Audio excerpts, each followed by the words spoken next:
Hi, everyone. Thanks for joining us. The war in Iran continuing to intensify this weekend. Republicans in Congress rejecting a resolution to limit the president's war powers. Wisconsin National Guard troops part of the operation on the ground in the Middle East this weekend. The governor saying he's being briefed. The chairman of the Joint Chiefs of Staff praising the Guard's support. The integrated reserve and National Guard forces have continued to demonstrate the value of America's reserve forces, including the Wisconsin Army National Guard operating in Kuwait and Iraq. Do you know any more about the operation of the Wisconsin troops involved overseas? I know we have them, and I'm not allowed to talk about what they're doing there. Are you getting briefings on that? Yes. Briefings? I don't know what daily, but I'd say every other day we're hearing something. With that, let's bring in Republican Congressman Scott Fitzgerald. Congressman, like always, it's good to see you. Good to be with you today. Let's start with right there with Wisconsin troops. You, of course, served in the Army Reserves for decades, retiring as a lieutenant colonel. I'm curious if you can give us any type of sense about what Wisconsin troops overseas may be doing right now as part of this overall mission.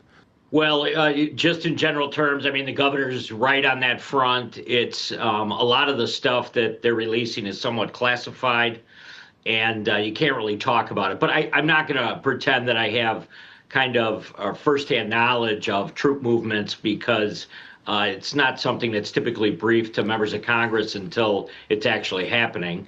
I know there are troops both in the Army Reserve and in the Guard. And you have to remember, the Guard typically still are those with the weapon systems that are critical whenever you find yourself in a combat situation, where the Army Reserves and certainly the Air Force Reserve programs a lot of times are more service support staff. So they're there in a supporting role.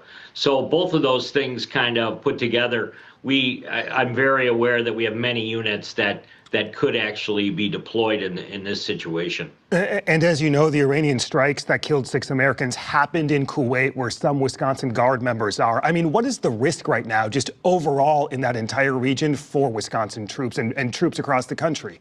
Yeah, I mean, these are a different type of deployment. Some of these individual soldiers that have been in country for some time, they're probably in a reactionary mode to the escalation that we've seen over the last week. So much different situation compared to somebody that, may be deployed if, in fact, we ever got to the point where the president made a decision to put troops on the ground, which, he said numerous times now at this point, he does not expect this to go in that direction, but certainly would never rule it out as well. Would you support that at this point, given where we are at this moment, U.S. troops on the ground?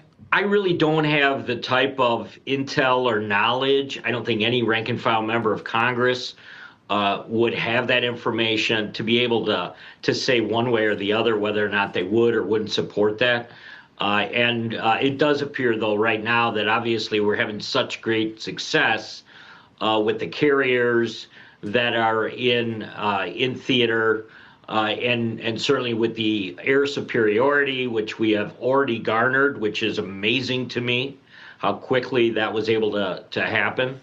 That certainly doesn't warrant it right now. You voted against trying to limit the president's war powers, as did Republicans in Congress, in the House and Senate this past week. At what point in this should Congress get involved? Certainly the purse strings is what Congress controls, right? And it looks like they're already requesting a supplemental, which would be additional dollars, certainly beyond the portions of the budget that fund the military and the National Defense Authorization Act. It is kind of the check and balance, which is at some point there's going to have to be a determination and a vote on whether or not there's going to be additional appropriations related to the operations in the Middle East right now. So I'm expecting that. As a matter of fact, we had kind of an open discussion about that within our own conference with Speaker Johnson. And they were just simply trying to make us aware that there's going to be a supplemental payment that's going to be requested from the Pentagon and from the White House in the near future. Yeah, I was going to say, how soon do you think we can expect that?